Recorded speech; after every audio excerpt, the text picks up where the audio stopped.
Hey guys, Steve Moran here with another episode of Foresight TV. I am here with Connor. I've actually been really looking forward to this. I am completely enthralled, fascinated by AI.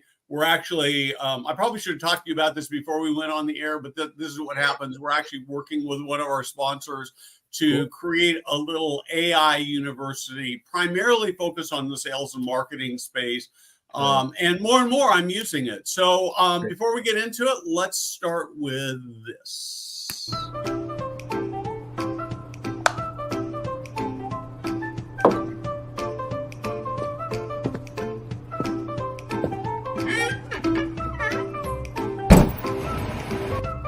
Hey guys, Steve Moran here.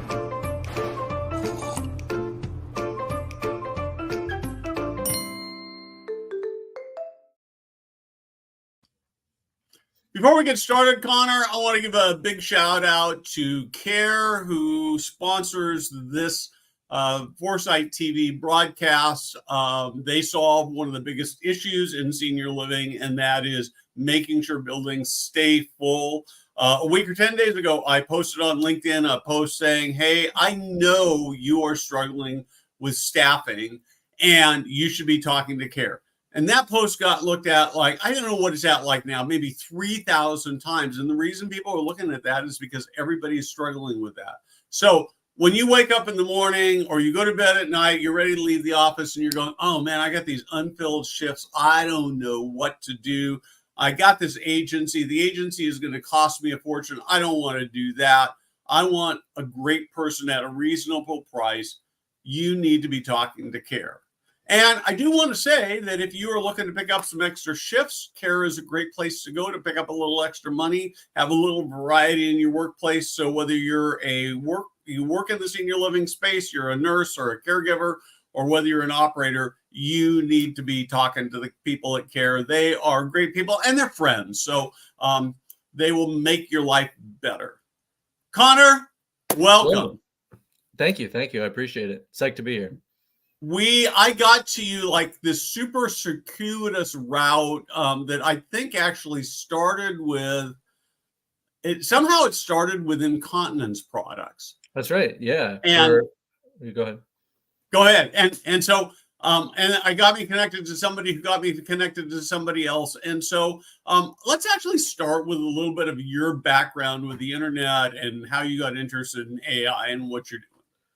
Totally. Yeah. Let's start the story in 2016. I think nothing before that really matters. And also, I'm 26 years old. Probably you can tell. So my career started 2016. Don't Google it. Don't ask any questions.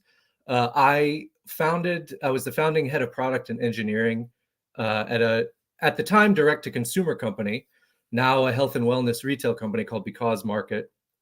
The gist in the 2016 version was, it is a subscription service direct to consumer for incontinence products. And sort of as the business evolved, it turned into more of a holistic health and wellness products company, mainly D2C, but additionally, they're moving into like retail and wholesale as well. So it might be relevant to some of your audience there. I was at the business for 5 years and ramped it from, zero, literal nothing, no website, no anything, to solid 8-figure revenue, which was awesome. It was great experience in my career. As part of that, I dipped my toe into AI, kind of not on purpose, but because it's a relationship business, the thing that we were doing. A big component of it was incontinence products, try before you buy. And if for whatever reason it's not working for you, you can call us, you can text us, you can email us, you can say, hey, I'm having this problem. What can I do? What other thing could I buy? What could I try to do? And of course, it's kind of hard to scale that. You run into issues with like, well, how many people do you have in your call center to take those calls? How do you train them all, et cetera? And we were running into problems in 2018 where we just literally could not handle all of the volume. And so we started to integrate an AI solution to take after hours calls, because we were like, look, people are calling us after 6 p.m. and like before 6 in the morning. We really got to do something at least about that, because otherwise that's callbacks for the next day. Like that's a nightmare. So we rolled out, as far as I'm aware, the first consumer facing CPG wellness oriented AI integration that there was. And they're still running it today. And I think the shape of it has changed a lot. But I'll tell you about the 2018 to 2021 version, because that's the one I was personally involved with. You're talking to a bot that seems pretty lifelike and can interact with the backend system to do stuff like offer a discount or move an order or change a billing address, or even just answer basic product questions in a way that really surprised us all with how efficient it was and how much better than like calling an airline to move a flight it is, with generations of technology that aren't even the current generations of technology. This is like 2018, which in AI terms is an epoch ago, right? Like a long it is. ago. So even then we were shocked with like how much people liked it. And, we were all kind of approaching it with some trepidation. Our thinking was like, older adults are not going to vibe with this. This is something that we're doing to solve an after hours problem only. And we really want to be sparing about it. But people were really into it because there's no wait time, right? You don't have to wait around for an agent.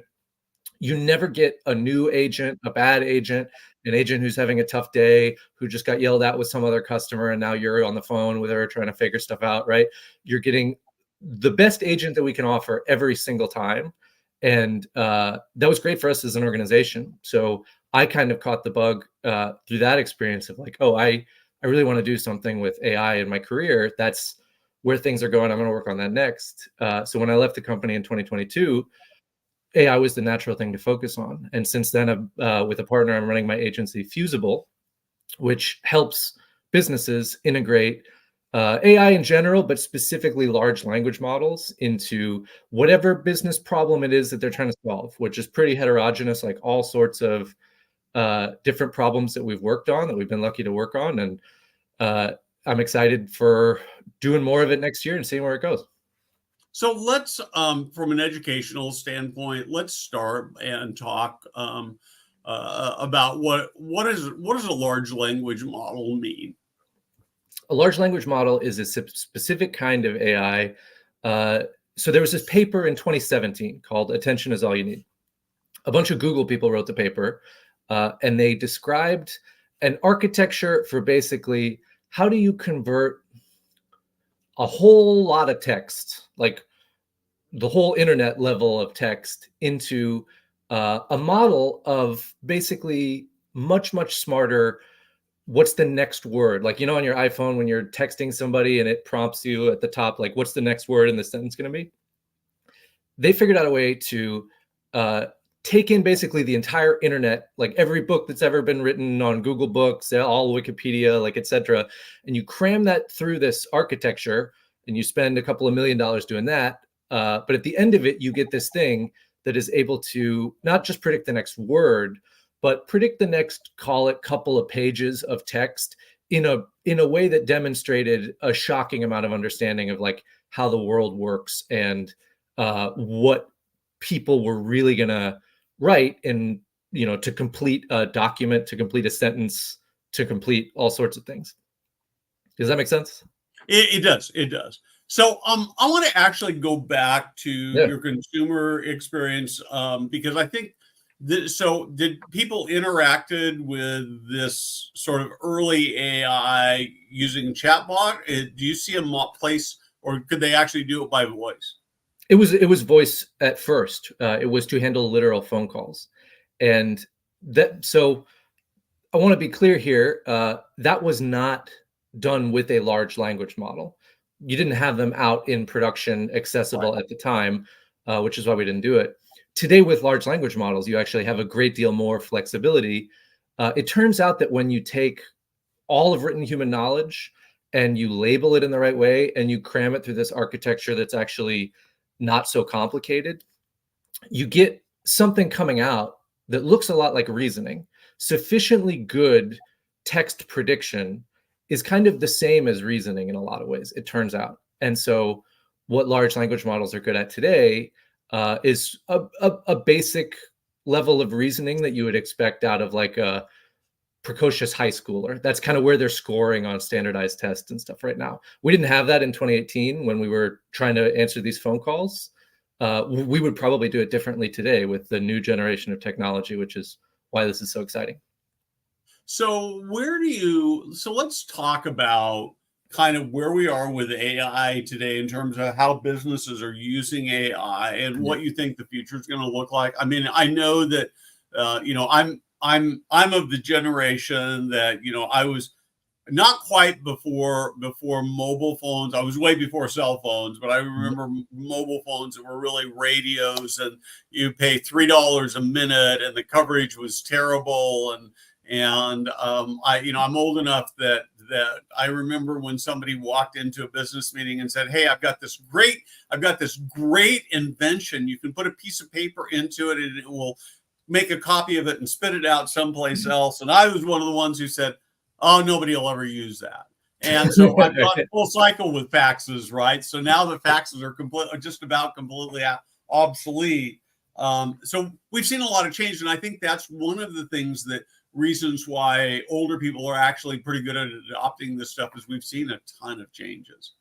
So one of the biggest learnings from Because Market was like, oh, there's a huge I'm actually 38. I'm not 26, as I said before. I lied on your live stream. If you couldn't tell already, I'm substantially. I'm an older millennial, if there ever was one. I was going to say you haven't aged very well if you're only 26. Yeah, exactly. Yeah. The gulf in sort of digital literacy between a millennial and a baby boomer, I think, is pretty short. That was what we learned. In the aggregate, it's really not that big of a gulf compared to like. My 99-year-old grandmother, there was like an impossible chasm to cross there to get her to like use an iPhone or something. But baby boomers are millennials basically in terms of digital literacy. There's not a huge gulf there.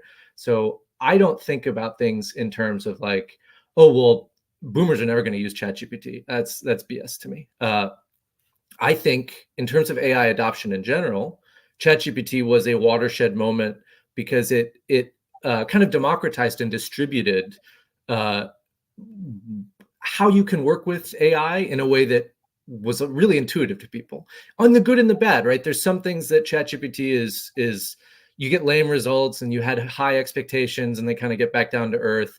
But then there's some things that are really great and everyday use cases that I think bring a lot of value to people.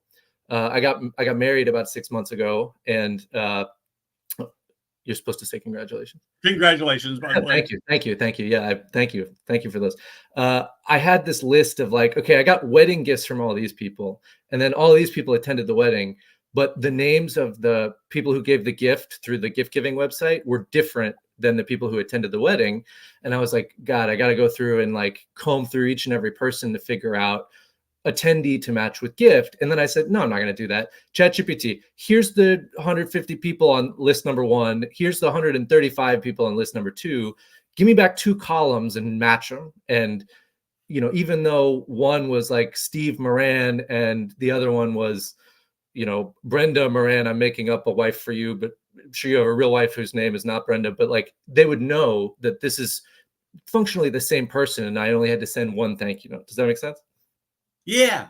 That is cool. So now we're going to do a little practical question. This is for Steve Moran and Foresight. So I've got this big, huge email list that we have that we email to 5 days a week. Cool. And in probably 30 or 40%, I've got probably 70%, I've got the names of people and nothing else. Could I load those 10,000 plus names into ChatGPT and then tell me what company do they work for and what phone number do they have if it's available and what's their position? Probably not 10,000, probably not all at once. Like you could probably load them in 100 at a time. I get that. It would be a schlep. And that's exactly like, could you do that with a large language model? Yes, 100%. Yeah. I've built stuff that's very similar to that, to like, here's this big list of people, Google each one of them, whatever results come back, try to understand what those results are. And from those results, tell me what company they work for. 100% possible. Can ChatGPT do it all 10,000? No. But can you build something that's a piece of classical software that integrates a large language model to do exactly that thing you just described, yeah, for like, you could probably pay somebody on Upwork to build that for you for a few $100s. No kidding. Yeah, man. Jada, there's a project for you to take on. Jada's producing it in the background, so you know who I'm talking about. But that's really interesting. That is just. I mean, it's just mind-boggling. So I'm gonna. How do I want to do this first? So where do you think we're going, and how do you see businesses? I mean, I'm gonna do it the way I've started with. So I'm a senior living operator. Yep. And I have a couple of things. I'm three or four things that are really big problems. The biggest problem is, of course, is I need to keep my building filled, which means I need to be able to tell my story in a compelling way to older people about how their lives are going to be better. But I also need to create a better work environment. I need to attract better people. I need to be able to interact with family members, and I need to be able to interact with residents once they've moved in. Yep. And I'm struggling because staffing costs, it's hard to find enough people, and staffing is really tough. What can AI do for me? And I know you're not a senior living expert, but that's part of what makes this exercise so much more fun, I think. Yeah, for sure. I'll do the annoying thing and answer the question with a question. So here's my spiel about what the current generation of AI is good at. It's good at summarizing stuff, taking something long and understanding key details and making it short, and or picking out like the thing that you're looking at. So for example, in a set of Google search results about Steve Moran, understanding that he's a media personality for people who are operating senior living centers. That's a summarization step. It's good at working with unstructured data. So sometimes it's text, like the scrape of a Google search results page. Sometimes it's a spreadsheet. It can be a PDF. It can be all sorts of things. It understands data the way we understand it, not the way classical software understands it. So you can give it different types of data and it'll understand them all more or less as similar to each other. And then the third thing is drafting. It is good at punching up a first draft of kind of whatever you're trying to do. That is the capability set, right? The hype wave, I think, is crested. Hopefully not. I found that the wave of AI hype kind of annoying, where it's like any minute now it's going to start inventing novel physics, or it's not going to start doing that. What it's good at is those three things that I listed: summarization, working with unstructured data, and drafting, which are also the kinds of things that like a smart, fresh college grad is good at. So when I work with businesses about like, what can I do with AI? And they're coming in with some kind of rough draft idea of like, I played with GPT and I noticed it can, so I really wanted to welcome all my new residents with a personalized message. Is that a good idea or not?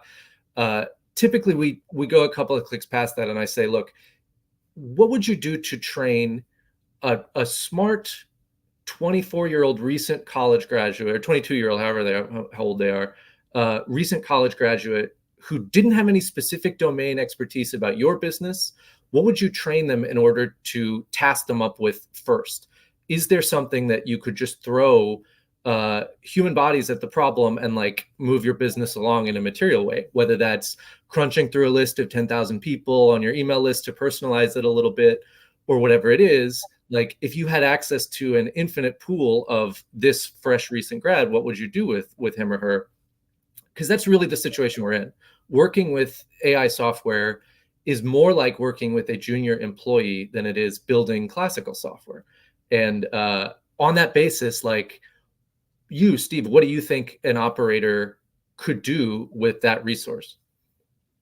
So I'll give you a couple areas that seem really fruitful to me. Okay. I think that one of the things that operators don't do a very good job of is helping prospects figure out whether they need anything and what it is they need. What's a prospect in this universe? A prospect would be one of primarily two categories. It would either be an older person who's decided they can't live at home alone, so they would be moving into, say, a non-licensed building where they're looking for higher quality of life, help with meals and that kind of thing. or it would be a family member who goes home at Christmas and New Year's and is there with mom or grandma, really typically grandma, so who's 80 years old, and saying, "Oh my God, I didn't realize how bad off she is. She's not eating her meals. She's not taking her medications.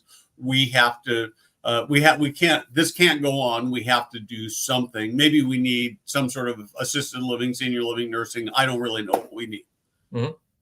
So I go and so what happens today when that happens is you go to Google and you type in assisted living, senior living, nursing care, and the first thing you get is a lead aggregator, typically a place for mom. You put your information in there, and then you get flooded by operators who are basically paid to be part of that service. But none of that really actually helps me to figure out, do I need senior living? What type of senior living? And so it would seem like, I mean, my dream would be to create some sort of a chatbot like thing that would actually answer that question for people. Yeah, I think that makes sense. I think like one thing that people seem to be really into is mixing a quiz and a chatbot together. So you take a simple quiz at the beginning of the journey that refines a little bit about what you're looking for, what your case is, structures it just a bit, but this is something that you can get through in like 2 minutes. And then you hand that over to a chatbot that now has context and starts in the right place. And you don't have to explain everything from step one. It's probably actually faster to go through a few multiple choice and then start talking rather than just start talking with a blank slate. But that's very possible. It is integrating traditional user experiences like quizzes or online stores or whatever with chatbot type functionality that is actually kind of creative and can reason in an interesting way and can pivot a conversation and say, "Oh yeah, we seem to have gone down a weird road in this conversation. I really want to bring it back to talking about what your mother might actually need." And they're good at that. Like that is a useful experience that people are having. Yeah, and I think the idea, what I'm really intrigued by is this idea of making it sort of more conversational, right? What I find in our industry, not just our industry, but lots of places, is that they have chatbots, but that the answer to whatever you put in the chatbot is, give me your name and email address and phone number.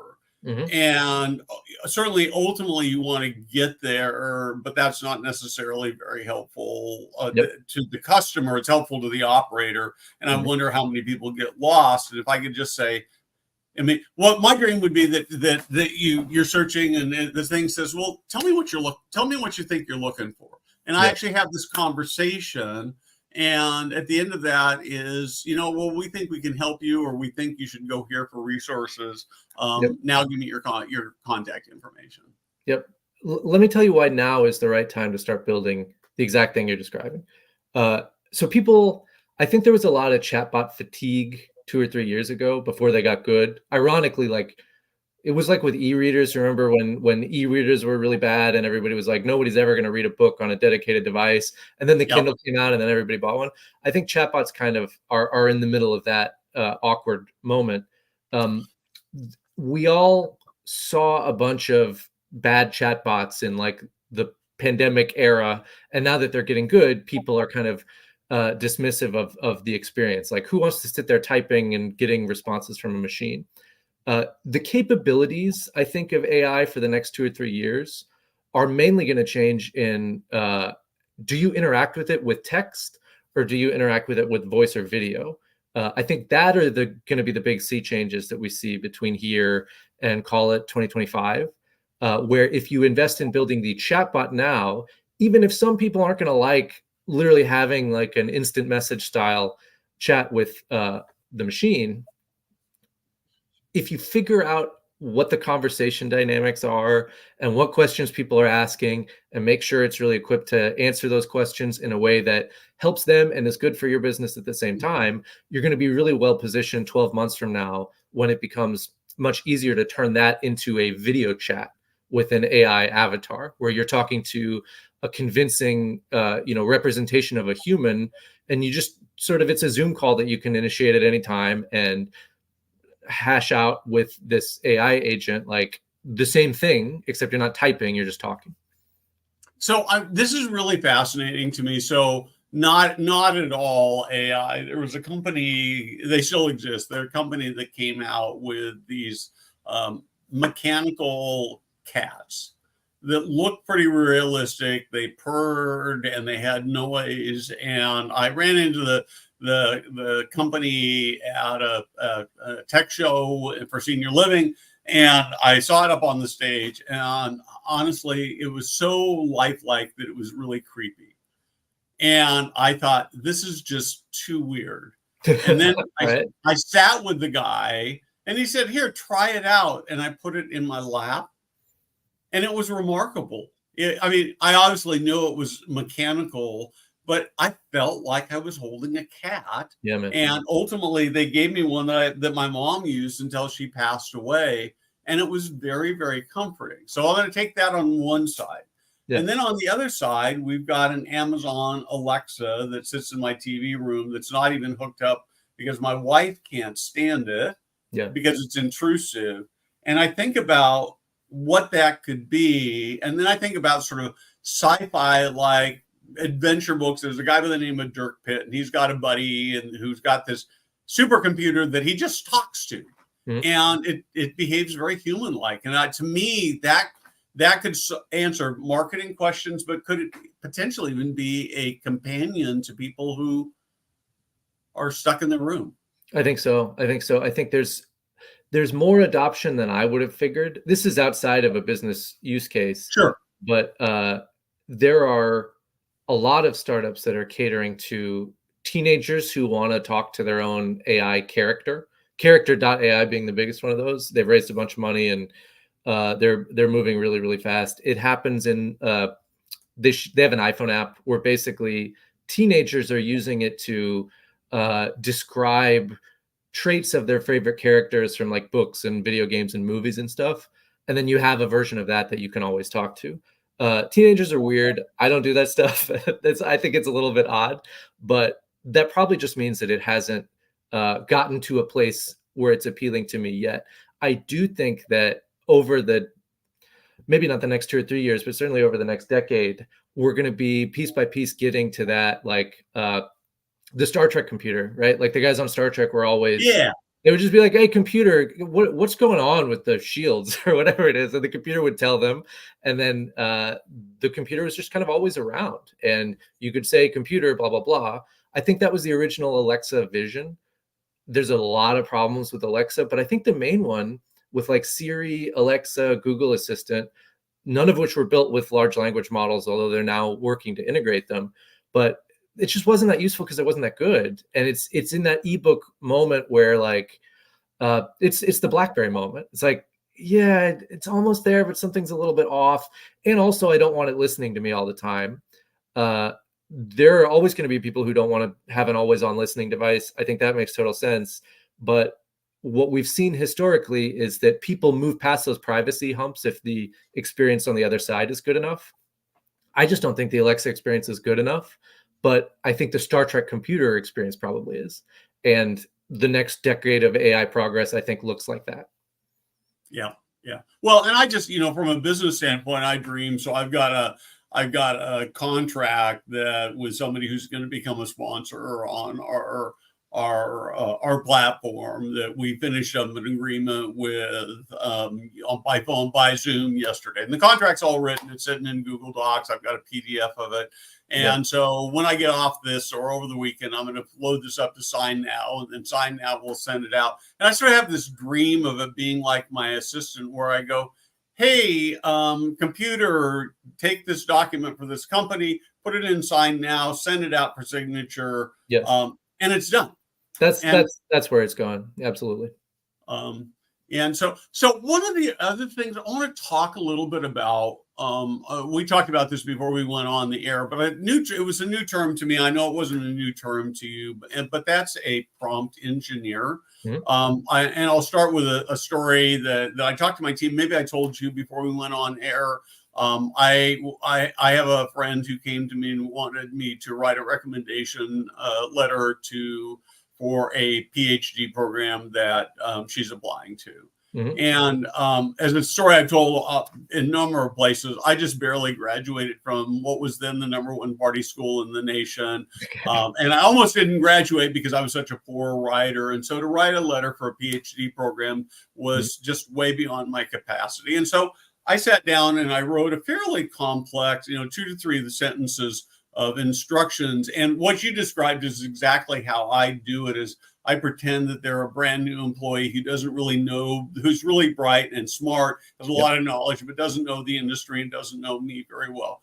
And then I wrote this instruction and said, write this. And I said, well, then what else should I be telling you? And he gave me 4 or 5 things. I didn't do all of them. And then it gave me this really nice letter that I then customized. And I sent it off to her and she went, oh man, that's the nicest letter I've ever gotten. She couldn't tell it was ChatGPT. I mean, it was very much me.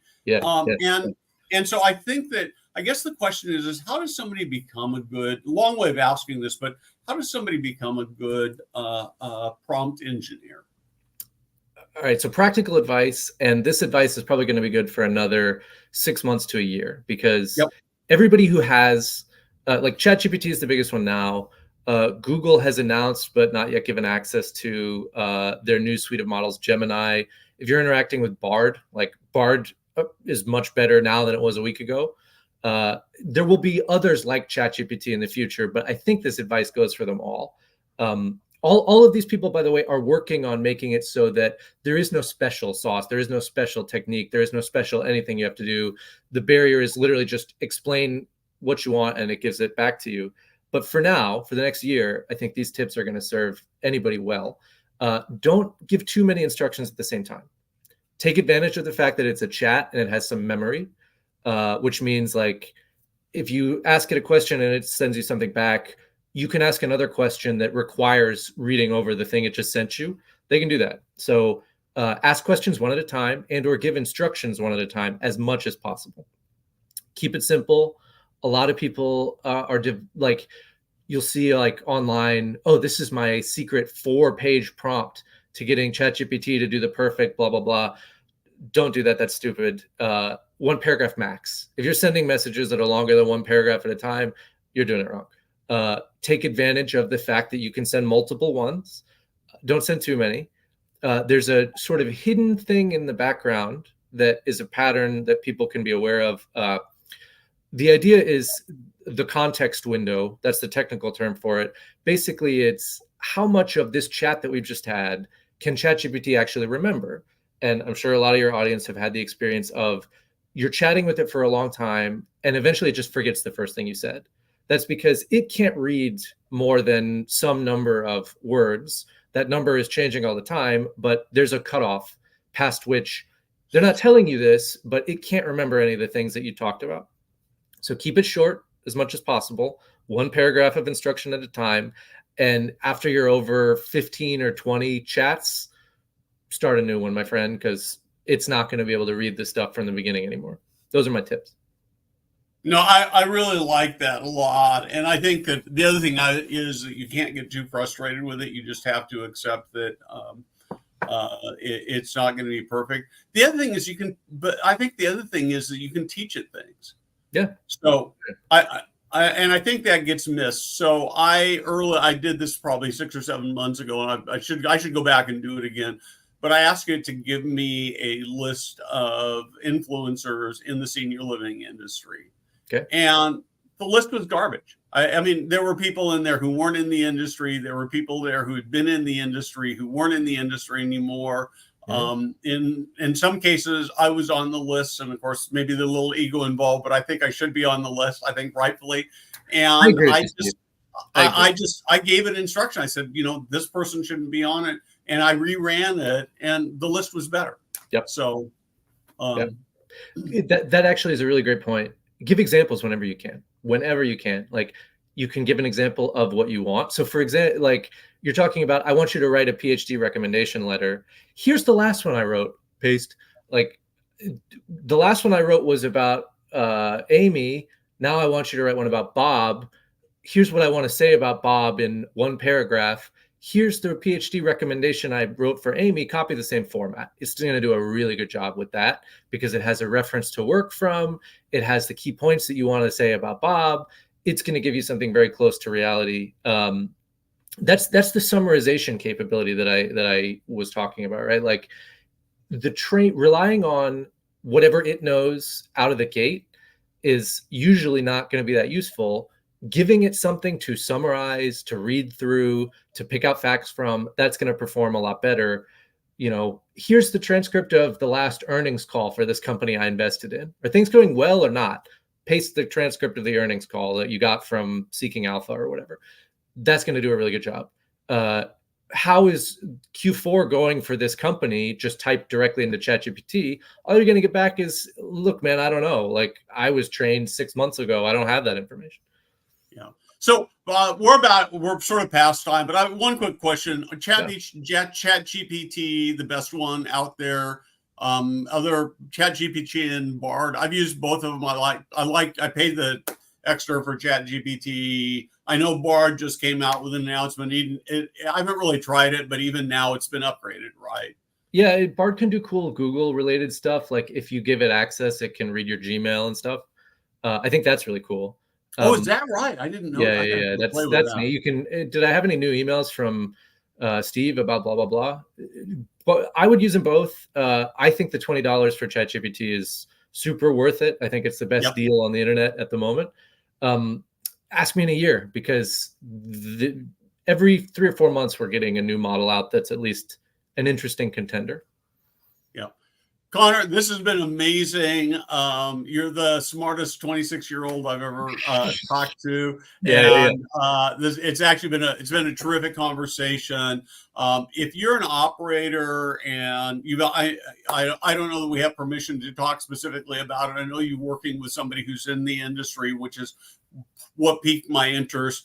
But if you're looking at and saying, I want to really figure out what AI can do in my senior living organization, or you're a vendor company and saying, I think I can use it, you ought to reach out and talk to Connor. There's some business to be done.